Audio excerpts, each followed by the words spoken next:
మొహమ్మద్ ప్రవక్త వారు చాలా అందంగా ఉండేటటువంటి వ్యక్తి అనమాట. హదీసు గ్రంథాల్లో ఆయన అందం గురించి చెప్పడం జరిగింది.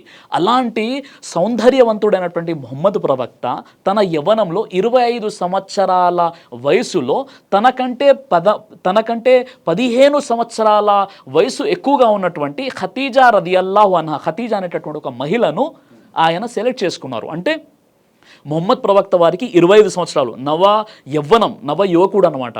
ఆయన మొదటి వివాహం ఏదైతే జరిగిందో ఒక వితంతు ఆమె, ఆయన కంటే 15 సంవత్సరాలు వయసులో పెద్ద, ఆల్రెడీ ఆమె 2 సార్లు వితంతు అయిపోయింది. 2 సార్లు తన భర్తను కోల్పోయినటువంటి స్త్రీని మొహమ్మద్ ప్రవక్త వారు వివాహం చేసుకున్నారు. మరొక ఆశ్చర్యకరమైన విషయం ఏంటంటే మొహమ్మద్ ప్రవక్త వారు ఒక వితంతువును, తనకంటే 15 సంవత్సరాల వయసు ఎక్కువగా ఉన్నటువంటి ఒక వితంతువుని పెళ్లి చేసుకొని ఆమె బ్రతికున్నంత వరకు కూడా ఒకే భార్యతో జీవితం గడిపారు. ఆయన ఒక ఆదర్శ జీవితం గడిపారు బ్రతికున్నంత వరకు కూడా.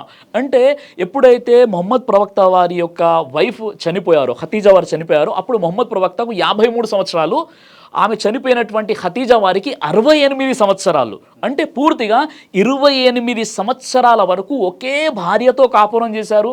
ఆ భార్య ఉన్నంత కాలం వరకు కూడా ఎవరిని కూడా ఆయన వివాహం చేసుకోలేదు. ఒక ఆదర్శవంతమైనటువంటి జీవితం గడిపారు.